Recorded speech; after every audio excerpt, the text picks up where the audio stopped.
여러분, 촉법소년이라는 말 들어보셨죠? 형사책임 연령인 만 14세가 되지 않은 나이에 범행을 저지른 소년범을 촉법소년이라고 하는데요. 폭행, 절도, 심지어 강간이나 살인을 저질러도 형사상 책임을 지지 않습니다. 물론 민사상의 배상은 피할 수가 없죠. 타인에게 끼친 손해는 갚아야 합니다. 하지만 요즘 촉법 소년들이 그런 거 겁이나 내겠어요? 그냥 소년원 한번 갔다 오는 거 계급장 단 것처럼 생각하기도 합니다. 심지어 이 소년 범죄자들 중에는 형사상 책임을 지지 않는다라는 걸 이용해서 거리낌 없이 마음껏 흉악 범죄를 저지르는 아이들도 점점 많아지는 추세죠. 범행 방식은 점점 더 잔혹해지고 그 연령도 점점 더 낮아지다 보니까 소년법을 현행대로 두는 것이 시대적으로 맞지 않다라는 여론이 형성되면서 머지않아 이 형사책임 연령이 현행 14세에서 13세로 하향 조정될 것이다 라고 말을 합니다. 반면 일각에서는 어린아이들에게 실제로 그런 범행 기록이 달리게 되면 그 아이들이 추후에 개선이 된다 하더라도 남은 인생 내내 범죄자라고 하는 꼬리표가 붙는 바람에 개과천선의 기회를 박탈당하는 것과 다를 바 없다라는 의견도 있습니다. 형사 책임 연령을 낮추면 안 된다는 입장인 것이죠. 어떻습니까, 여러분? 면죄부나 다름없는 이 소년 범죄 형사 책임 연령을 낮추는 게 맞을까요? 아니면 높이거나 적어도 현행대로 유지하는 게 맞을까요? 지난 시간 우리는 주님께서 성전세를 내시는 것에 대한 그 에피소드를 함께 나눴습니다. 그 사건은 그 많은 물고기 중에 동전을 물고 있는 그 물고기를 정확하게 구별해 내시고 또 그걸 베드로에게 정확히 잡히게 해주셔서 성전세를 낼 수 있게 해주시는 주님의 신기한 능력을 보여주려던 사건이 아니었죠. 성전세가 뭐였습니까? 선악과를 먹고 하나님으로부터 단절당한 인간들, 한마디로 죽은 자들이 그 생명을 얻을 수 있는 유일한 방법은 성령이 계신 그 성전에 가는 것밖에 없었는데 죄인은 성전에 들어갈 수가 없잖아요. 그래서 반세겔 2데나리온을 내게 하고서 그 죄인이 성전에 올 수 있도록 허락해 줬던 것이 성전세였습니다. 그러니까 그 성전세는 생명의 속전이었던 것이죠. 그 반세겔 2데나리온이 뭐라 그랬습니까? 디드라크몬, 두 번째 용이었잖아요.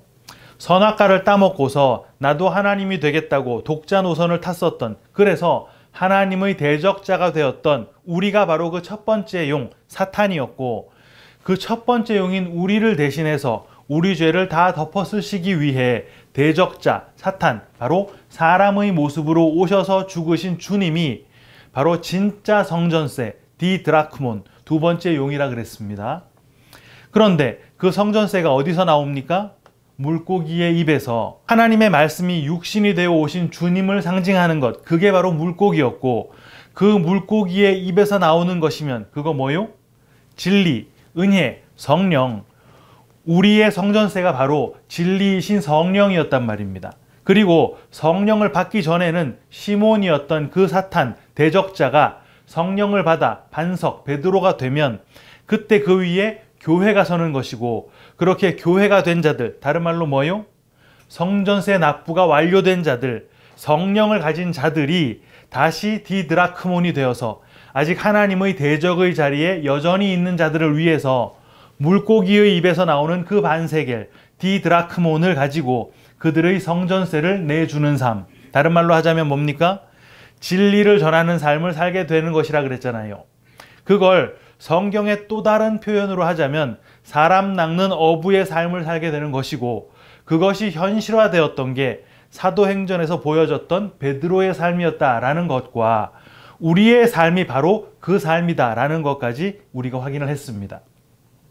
마치 성전세를 내실 필요가 없었던 주님께서 자신과 베드로의 성전세를 내주시는 것처럼 성전세가 완납되었기 때문에 더는 낼 필요가 없는 우리가 연약한 자들을 위해 우리와 그들의 성전세를 내주는 삶을 살게 되는 것, 그거라 그랬지요. 왜? 그들이 실족하지 않게 하기 위해서. 그렇게 17장을 마치고서 오늘 우리는 18장 전반부로 넘어왔습니다. 지난주의 마무리가 그들을 실족하지 않게 하기 위해 성전세를 내는 것이다 라고 했는데, 오늘 본문에 그 실족에 대한 이야기가 연결이 되고 있지요. 이 이야기는 제자들이 주님께 나와서 천국에서는 누가 더 크냐 라는 질문을 하는 것으로 시작이 됩니다. 주님께서는 한 어린아이를 불러 세워 놓으시고서는 돌이켜 어린아이들 같이 되지 않으면 절대로 천국에 들어갈 수 없다라고 하셨어요. 그리고는 천국에서 큰 자는 이 어린아이와 같이 자기를 낮추는 자다라고 말씀을 하셨죠. 그리고서는 이런 어린아이 하나를 영접하는 게 주님을 영접하는 것이다 라는 말씀까지 덧붙이셨습니다. 바로 거기에 실족에 대한 내용이 연결되는 거예요.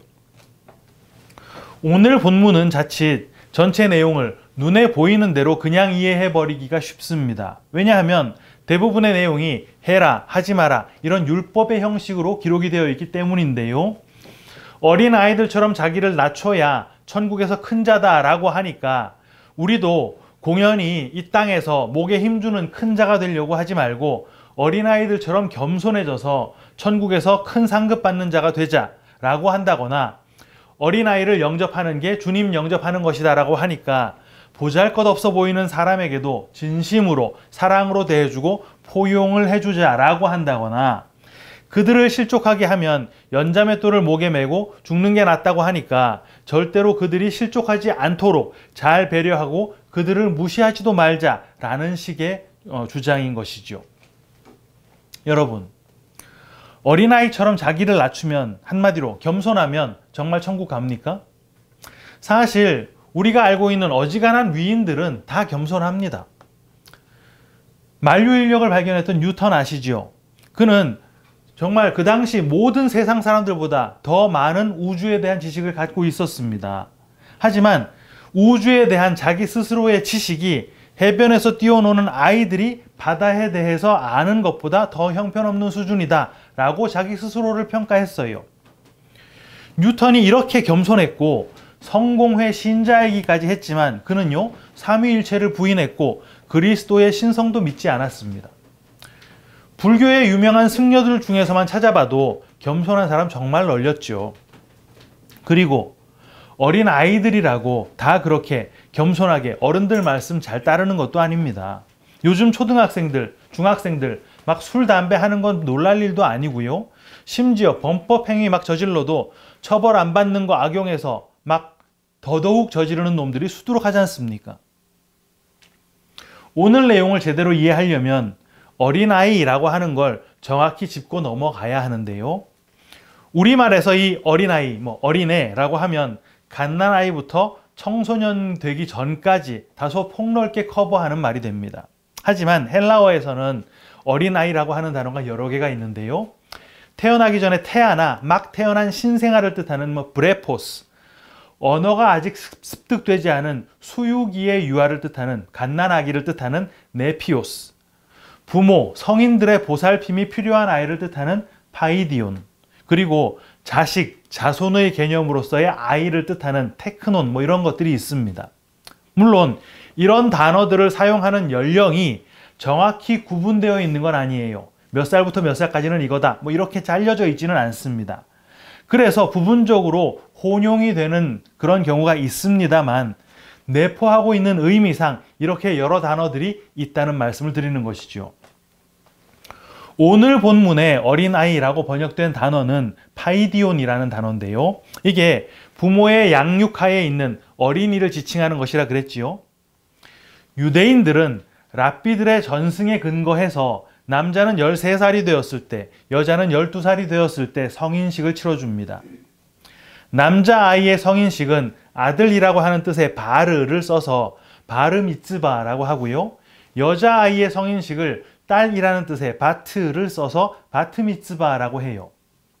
미츠바라고 하는 것은 계약, 계명, 율법이라는 뜻입니다. 그러니까 그 성인식을 치르면 이제 그 아이는 율법의 아들 또는 율법의 딸이 되는 것이죠. 파이디온, 그 어린아이였을 때 부모의 양육 하에 있을 때에는 율법에 어긋나는 말이나 행동을 한다 그래도 율법에 의한 처벌을 받지 않습니다. 혹 그 아이가 이웃에게 손해를 끼쳤다 그래도 그 변상의 책임이 부모에게 돌아가는 것이지요. 하지만 이 성인식을 지난 이후로는 자기 스스로가 율법적인 책임을 져야만 합니다. 이렇게 율법적인 책임을 질 수 있게 되면 비로소 아들, 휘오스가 되는 거예요. 물론 어린이건 갓난아이건 남자아이면 그거 아들이라고 하지만 성인식을 치르고 율법적인 책임을 지는 나이가 돼야 비로소 그 아이를 장성한 자, 상속권을 가진 자, 아들이라고 쳐준다는 말입니다. 그럼 이제 이걸 기준으로 해서 오늘 본문을 한번 볼까요? 주님께서는 지금 천국에서는 누가 크냐라는 제자들의 질문에 대해 천국 입성의 조건을 파이디온, 어린아이처럼 돼야 한다는 것으로 제시해 놓으시고서 그런 어린아이와 같이 자기를 낮추는 자가 큰 자다라고 말씀하셨습니다. 그런데 어린아이처럼 되려면 어떻게 해야 된다 그랬습니까? 3절 제가 다시 읽어드릴게요. 이르시되 진실로 너희에게 이르노니 너희가 돌이켜 어린아이들과 같이 되지 아니하면 결단코 천국에 들어가지 못하리라. 네, 돌이켜야 한다 그래요. 여기 돌이켜라고 번역된 단어가 스트레포라는 단어인데 이게 방향을 틀다, 새로운 목표 지점을 향해 돌이키다 라는 뜻입니다.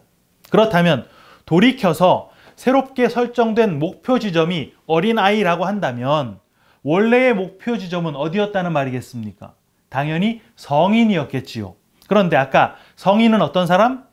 율법에 대한 책임을 지는 사람. 자기 스스로가 그 율법을 책임지고 행해야 되는 사람이라 그랬잖아요. 이제 어린 아이와 같이 돼야 천국 간다라는 말이 무슨 뜻인지 조금 보이시죠?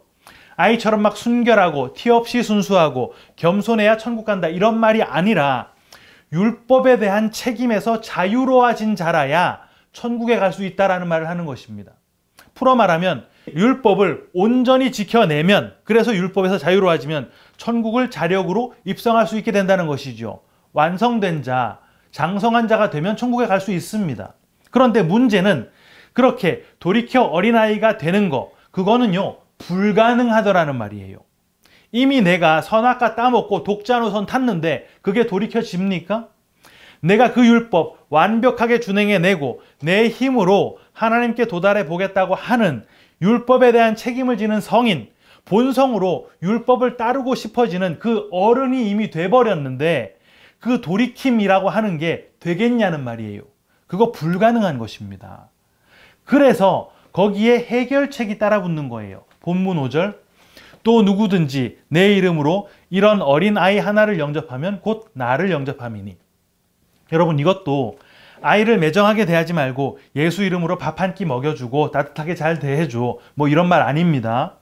지금 주님께서 어린아이와 자기 자신을 동일선상에 놓고 계시지요.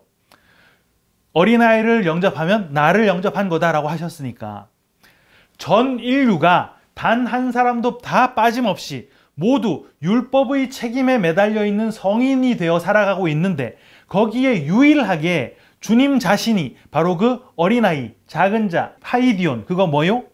율법에서 자유로운 자, 죄 없는 자로 이 땅에 와 있다라는 말씀을 하시는 것입니다. 바로 그 예수를 영접하는 방법을 통해 이미 율법에 매인 어른이 돼버린 자가 돌이켜 어린아이와 같이 된다는 말을 하는 것이죠. 그리고 거기에 지난주 성전세 사건에 나왔던 실족의 이야기가 따라 붙습니다. 성전세를 내주는 거, 그거 진리를 전해주는 것이다 그랬지요. 그 진리를 전해주는 이유 뭐라 그랬습니까? 안 전해주면 그들이 실족하게 되니까. 그렇다면 그 실족이 뭐라는 말이겠어요? 진리를 모르는 것, 어린아이로 오신 예수를 영접하지 않는 것. 오늘 본문 6절로 한번 내려가 볼까요? 누구든지 나를 믿는 이 작은 자 중 하나를 실족하게 하면 차라리 연자맷돌이 그 목에 달려서 깊은 바다에 빠뜨려지는 것이 나으니라. 이게 연자맷돌을 누구 목에 달아야 하는가를 두고 오해가 많은 구절입니다. 철수가 영희를 실족하게 만들었다면 철수가 책임이 있으니까 철수가 연자맷돌을 목에 메고 죽어야 한다는 말인지, 아니면 영이 목에 연자맷돌을 매서 차라리 영이를 죽게 하는 것이 다 낫다라는 말인지가 모호하거든요. 그런데 문법적으로 보면 연자맷돌은 영이 목에 걸리는 게 맞습니다. 달리다, 빠뜨리다 라는 단어가 다 능동사가 아니라 피동사예요. 달리우다, 빠뜨려지다 라는 말입니다. 그리고 차라리 라고 번역된 단어가 그럴 거라면 이라는 뜻이거든요. 그렇게 실족하게 만들 거라면 이니까 실족함을 당한 영이가 연자맷돌을 매는 게 맞지요. 아니 실족당하는 것도 서러운데 그럼 죽임까지 당하란 말이야? 싶으시겠지만 그게 신학적으로도 맞는 입장인 것이 마귀가 사람을 실족하게 만들었을 때 실족함을 당한 사람은 지옥으로 떨어지게 되는 것이잖아요. 그런데 문제가 생겼습니다. 7절을 보면 실족하게 하는 일이 없을 수 없다 그래요. 그리고 그 실족하는 일이 있기 때문에 화가 있다고 합니다. 실족하는 거 아까 뭐라 그랬지요? 진리를 모르는 거. 그럼 실족은 없을 수가 없다고 하니까 진리를 아는 것은 불가능하단 말이겠네요. 전 인류는 그래서 다 실족한 자가 되는 것이고 그렇게 전 인류의 결국은 이제 모조리 다 연자맷돌을 목에 메고 저주의 바다로 던져지는 것으로 결정이 돼버린 것입니다. 그런데 그럴 수는 사실 없지요. 지금 6절에 그 작은 자가 어떤 작은 자인지 단서가 달려 있거든요. 어떤 작은 자라 그랬습니까? 나를 믿는 자 중에 작은 자. 누굽니까? 어린 아이로 오신 예수를 영접해서 어린 아이로 돌이켜진 자잖아요. 그게 은혜를 입은 자, 성도입니다. 애당초 진리는 아무도 알 수 없는 것이었지만 그렇게 은혜를 입은 자들에게는 성령이 그 마음 안에 들어가셔서 진리를 아는 자로 여겨주신다 그랬으니까 이제 그들은 실족하지 않는 자가 된 셈이고 그들은 연자맷돌과 저주의 바다로부터 자유로워지는 거예요. 하지만 하나님의 입장에서는 그 자유를 그냥 막 무턱대고 주실 수는 없으셨죠. 왜? 공의의 하나님이시니까. 누군가는 그 공의에 대한 책임, 그 율법적 책임을 지고 그 연자맷돌에 매달려야 하고 그 저주의 바다에 빠져야 했다는 말입니다. 구약을 보면요. 이 연자맷돌에 매달린 자가 있었습니다. 누굽니까? 삼손이 그랬지요. 삼손이 누굽니까? 자기를 배신한 이방 여자 들릴라를 사랑해서 자기 힘 다 내주고 자기 눈까지 뽑힌 채 자기가 죽어서 자기 백성을 구원해냈던 사사입니다. 저주의 바다에 빠졌던 사람도 있었죠. 누굽니까? 요나. 그 요나가 저주의 물에 빠졌다가 나오니까 니느웨가 살아났던 거 우리가 다 확인했지 않습니까? 그 삼손, 그 요나가 모형하고 있었던 실체, 바로 예수 그리스도가 실족한 우리의 연자맷돌을 대신 메고 우리가 빠졌어야 할 그 저주의 바다에 대신 빠져서 우리 대신 죽으셨다는 거예요. 그게 바로 십자가입니다. 본문 8절과 9절로 내려가면 주님의 그 십자가가 과연 우리를 어떻게 바꿔내셨는가 하는 설명이 붙어 있는데요. 우리 손이나 발이 우리를 범죄하게 하면 찍어내버리라 라고 합니다. 우리 눈이 우리를 범죄하게 하면 빼버리라고도 해요. 이걸 단순하게 야 우리 이제 손으로도 발로도 눈으로도 죄 좀 짓지 말자. 진짜 팔다리 찍어내고 눈 뽑을 수야 없겠지만 정말 그렇게 하겠다는 각오로 철저하게 죄 짓지 않도록 좀 노력하자. 그렇게 보면 안 됩니다. 그건 구절 자체로도 모순이에요. 손발이 죄 지었는데 손발 찍어서 장애인, 다리 저는 자가 된다면 그거 이제 외팔이, 외다리 된다는 말일 텐데요. 한 손으로만 죄 짓습니까? 또 한 손, 한 다리 남으면 죄인 아닌가요? 더 이상 죄 안 짓습니까? 심지어 눈으로 죄를 범하면 한눈 빼라고 합니다. 눈으로 범한 그 죄, 한쪽 눈 이렇게 감고 범했을까요? 아니잖아요. 두 눈으로 범죄한 것입니다. 그런데 왜 한 눈만 뺍니까? 이거 그런 말 하는 게 아니에요. 지금 8절과 9절이 말하고 있는 범죄라는 게 뭡니까? 작은 자를 실족하게 하는 거잖아요. 그들을 실족하게 하는 거, 이거 뭐? 천국 입성이 불가능한 성인으로 만드는 거, 파이디온, 그 어린아이를 바르 미츠바, 율법의 아들로 만들어 버리는 거, 율법의 잣대를 들이대서 그 책임을 져 라고 말하는 것이라는 말입니다. 그게 실족이니까요. 그런데 손발 다 찍히고 눈 뽑히니까 그 두 손이 하나가 되고 발도 하나가 되고 그 두 눈이 하나가 됩니다. 선악과를 따먹고 모든 것을 선과 악 둘로 나누어서 두 개로 생각하던 내 율법적인 본성이 드디어 하나만 붙들고 좌로도 우로도 치우치지 않고 하나만 보는 자, 그렇게 하나인 자로 여김을 받게 되더라는 것이죠. 어떻게? 주님께서 우리 대신 손과 발에 못 박히셨고 그 눈 뽑혀서 저주의 바다에 던져지셨으니까. 사랑하는 키퍼스 처치 성도 여러분, 우리는 그렇게 파이디온, 어린아이로 이 세상을 사는 자들입니다. 언제까지? 우리가 죽는 날까지. 왜요? 그래야 천국에 입성할 수 있거든요. 그 어린아이의 생활, 그 어린아이의 삶이 자존심 상한다고 내가 내 죄에 책임 한번 져보겠다고 하는 순간 우리는요, 가롯 유다 되는 것입니다. 그럼 영원한 지옥으로 떨어지는 거예요. 내가 내 죄에 책임지겠다고 목매달아 죽으면 그게 하나님 앞에서 가장 교만한 죄라는 말입니다.